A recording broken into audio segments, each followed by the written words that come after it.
Hello hello hello, हाँ, अस्सलाम वालेकुम। जी वालेकुम अस्सलाम। हेलो, अस्सलाम वालेकुम। जी वालेकुम अस्सलाम मोहतरम। हेलो। जी जी, आपकी आवाज बराबर हम तक पहुंच रही है। हाँ जी। जी हाँ, मैं जबलपुर से साजिद सिद्दीकी बोल रहा हूँ। जी, सिद्दीकी साहब अपने टीवी की आवाज म्यूट कर दीजिए। हाँ, अब बंद करो। हाँ, मैं साजिद सिद्दीकी जबलपुर से बोल रहा हूँ। जी फरमाइए, क्या सवाल है आपका? सवाल मेरा ये है कि रमजान शरीफ में जी किसी वजूहात की वजह से मैं सहरी नहीं कर पाता हूँ, अच्छा जी, देर रात तक सोता हूँ, उसमें क्या रोजा मेरा होगा कि नहीं होगा?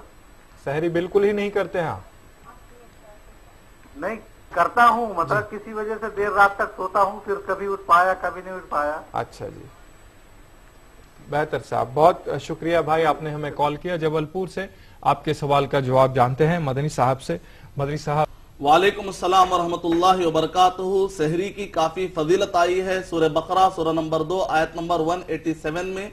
और अगर आप सही बुखारी का मुताला करेंगे तो सही बुखारी जिल्द नंबर 3 इंग्लिश हवाले एडिशन के मुताबिक हदीस नंबर 115 से लेकर 225 तक अहादीस हमें रोजे से मुतालिक मिलती है। कहा गया तसहरु फइन्न फिस्सहूरी बरका, के सहरी में बरकत है। लेकिन सहरी शर्त नहीं है, रोजे के लिए सहरी शर्त नहीं है।